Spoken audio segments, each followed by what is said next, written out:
Okay, so my entire neighborhood is currently under construction, so if you can hear them, I apologize. And also, my dog is lovely and beautiful, and she just wants to say hi. But without further ado, this is chapter 23 of Book Lovers. 23. I leave the library on shaky legs, heart racing like I'm 40 minutes deep into spin class. I've gone hours without checking my phone, and the usual emails have accumulated. One from my boss, who rarely honors the concept of the weekend, and a slew from clients who feel similarly, along with a string of texts from Libby. I squint against the sunlight to see the pictures she sent of the progress she made today. The Good Books Cafe now looks snug and cozy, and the window display of summer favorites is lined in twinkly lights.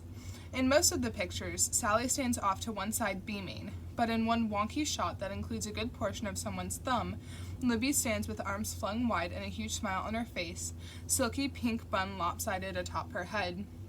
Her heart-shaped face looks more or less the same as when she was 14 years old and got accepted into the high school art show.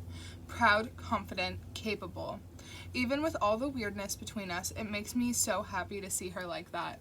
"Looks amazing," I tell her. "You're a wonder kind. Can't even tell it's the same place." "Thanks," she replies. "Everything all right? Not like you to be late. I was supposed to meet her at Papa Squat's 10 minutes ago." I type back, "All good. Be there in a minute." I just have a call to make first. I stop at one of the green benches along the street, the metal hot from baking in the sun, and dig through my purse for the phone number Shepard gave me. Maybe it's old school of me to follow up with someone to let him know I'm not interested, but Shepard's a nice guy. He deserves better than long-form ghosting. The line rings 3 times before someone picks up, a woman's voice saying, "Dent, Hopkins, and Morrow, how may I help you?" After a second of confusion, I say, "I'm looking for Shepard." "I'm sorry," she says, "but there's no one here by that name." Can I say, "Who is this?" I say. "This is Tara," she says, "at the law offices of Dent, Hopkins, and Morrow." I must have the wrong number. I hung up and fell around in my purse until I find a receipt with chicken scratch numbers on it. This is the one Shepard gave me. The number I just called must have been the one Sally gave me. "For your sister." I dug up the number she asked for. Oh no. I could use some food to soak up the gallon of coffee I drank today, but it's not just over-caffeination making my hands shake as I type the name of the law office into a Google search. When the results appear, it's like someone injected ice into my veins. Dent, Hopkins, and Morrow, family law attorneys. Libby asked Sally for the number of a divorce lawyer. For an instant, the street, the stone walkway, the pale blue sky, the world feels like it's being shredded into ribbons. My lungs are overinflated, something large and heavy blocking anything from getting in or out. I'm back in our old apartment, in those terrible weeks after Mom died, watching Libby fall apart, holding her tight while she sobs, until she can't breathe, until she's gagging. I'm drowning in her pain, my own hardening, calcifying into my heart. "I don't want to be alone," she sometimes gasps. "Or else, we're alone. We're all alone, Nora." I'm holding her tight, burying my mouth into her hair and promising she's wrong, that she'll never be alone. "I have you," I tell her. "I'll always have you." All those nights I jarred awake and found it all still there waiting for me. Mom gone, no money, Libby breaking. Sometimes she cried in her sleep. Other times I woke while she was in the bathroom, and the cold spot in the bed beside me sent me into a panic. In those days, pain waited like a shadowy monster, towering over our bed, and instead of shrinking night by night, it grew, feeding on us, getting fat with our grief. Early one morning, we lay wrapped under the blankets, and I smoothed my sister's strawberry hair, and she whispered, "I just don't want to be here anymore. I want it to stop." And that same cold pain grew too big for my body, swelling, throbbing angrily. Without thinking about money or work or school or any of the millions of practicalities for which I'd become responsible, I said, "Then let's go somewhere." And we did. Bought round-trip, middle-of-the-week, red-eye tickets to Los Angeles, checked into a seedy motel whose deadbolt didn't work, and wedged the desk chair under the knob while we slept each night. Each morning we took a cab to the beach and stayed there until dinner, always something cheap and greasy. We took some of Mom's ashes and dumped them in the ocean when no one was looking, then ran away, shrieking and laughing, unsure whether we'd just broken a law. Later, we'd split the rest of the ashes between the East River and the Hudson, bits of Mom on either side of our city, hemming us in, holding us. But we weren't ready to let go of that much of her yet. For one whole week, Libby didn't cry, and then, on the plane home during takeoff, she looked out the window, watching the water shrink beneath us, and whispered, "When will it stop hurting?" "I don't know," I told her, knowing she'd see I was lying, that I believed it would never stop, not ever. She descended into ugly, retching sobs, and the other passengers shot tired glances in our direction. I ignored them, pulled Libby into my chest. "Let it out, sweet girl," I murmured, just like Mom used to say to us. A flight attendant either overestimated our ages or took pity on us and discreetly dropped off 2 miniature liquor bottles. Through her hiccups, Libby chose the Baileys. I drank the gin. Ever since that day, I couldn't so much as smell it without thinking about holding tight to my sister, about missing Mom so much that she felt closer than she had in weeks. Maybe that's why it's the only thing I really drink. Feeling that hole in your heart is better than feeling nothing at all.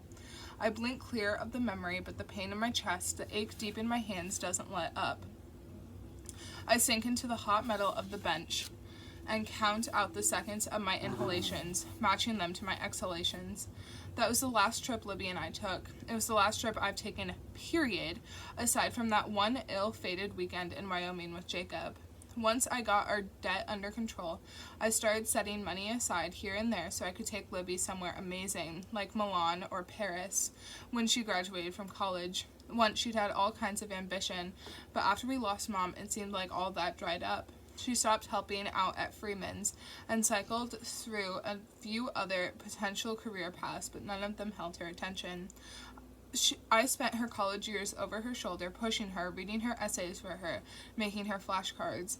We fought more than before, our new roles chafing on us, her endless grief warping from anger to frustration and back again. Sometimes, even years later, she still cried in her sleep. And then she met Brendan, and she decided not to finish school. When she told me they were engaged, I wasn't surprised. All I could think about was that teenage girl, terrified of being alone. I worried that she was too young, that she was making the decision more out of a need for security than because it was what she wanted deep down. But the truth is, she seemed happy. For the first time in years, I had my sister back. Brendan settled her. I didn't like that she'd given up the event planning job I'd pulled strings to get her, but the hunted look left my sister's eyes and I could finally breathe. For years, she was finally okay, and all the work, all the missed birthday parties, all the early morning meetings, all the relationships that never got off the ground because of my schedule, it was all so fucking worth it. She was okay. Now she's dodging her husband's calls and talking to a divorce attorney, spending 3 weeks away from him. And maybe that's why it suddenly matters so much that I'm a workaholic. Not because Libby doesn't approve, but because she needs me. She needs me, and I haven't been there. Fear rips through me as violent as a wildfire, but ice cold. Hidden there under my rigidly manufactured sense of control and my checklist and my steel exterior, there is always fear. Libby was wrong when she told Sally I was just like Mom. Mom worked nonstop to chase something she wanted. For me, it's running endlessly trying to escape the past. Fear of the money running out again, of hunger, of failure, of wanting anything badly enough that it will destroy me when I can't have it, of loving someone I can't hold on to, of watching my sister slip through my fingers like sand, of watching something break that I don't know how to fix. I am afraid, always, of the kind of pain I know we won't survive a second time. I focus on the pressure of the ground beneath my soles, digging myself into place.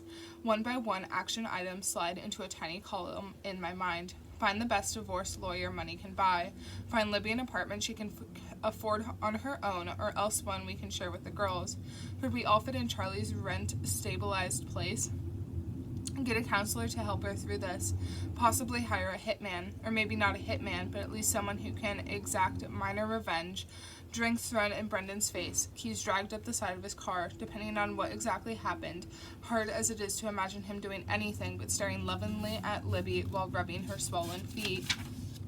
And then the final item on the list, and the most immediate. Bring Libby as much happiness as possible right now. Make her feel safe enough to open up to me. My shoulders drop back into place. My lungs relax. Now that I know what's wrong, I can fix it. You know you can tell me anything, I say, right? Libby looks up from the mayo ketchup mixture we've been dipping our Papa Squats fries in and snorts. Dude, she says flatly, not this again. Focus on your own life, sissy. Rather than throwing a bar back or let it go. What's next on the list? She relaxes. I'm glad you asked because I have an amazing idea. How many times do I have to tell you, I say. A water park made out of alcohol is not a good idea. Agree to disagree. She swipes her hands together, dusting the salt off her fingertips. But that's not what I'm talking about. I figured out how to save the bookstore. How many bronze statues can one town square have? A ball, Libby says. A blue moon ball, like in Once. I feel my brow creasing. Is there even a blue moon this month? Not the point. Right, because the point is a huge fundraising opportunity, she says. Sally knows someone who owns an events company. He can get us a dance floor and a sound system, and then we can get volunteers to decorate and bring pies for a bake sale. We do the whole thing out in the town square, just like in the book. This is a lot of work, I say hesitantly. We won't be doing it alone, she insists. Sally already put out calls to everyone in her wine exchange, and Amaya will work the bar, and Gertie, the anarchist barista, I clarify, offered to make flyers for us to spread around Asheville. Mug and Shout will turn into a pop-up soda fountain. Plus, they already have a liquor license, so they can do a couple of hard soda drinks. Half the town's already on board. She snatches my hand against the sticky bar. It'll be a cake. A piece of cake. A piece of pie, really. The only thing is... Oh no, I say at her wince. It's fine if we can't make it happen, she says quickly. But Sally and I thought it would be cool to do a virtual Q&A with Dusty, and then maybe have some signed stocks on hand for her to promote. Only if she wouldn't mind, and if you don't mind asking her. She presses her palms together, begging or praying. This is how you want to spend the next 2 weeks, I say skeptically, not resting, not reading and watching movies and lying out in the sun. Desperately. Whether it's a distraction or a way for her to exercise control or a chance to try a new life, this is what she wants. So this is what she gets. I'll ask Dusty. Libby throws her arms around my neck, kissing my head a dozen times over. We're doing it! We're saving a local business! I'm not convinced, but she's happy, and Libby's happiness has always been my drug of choice.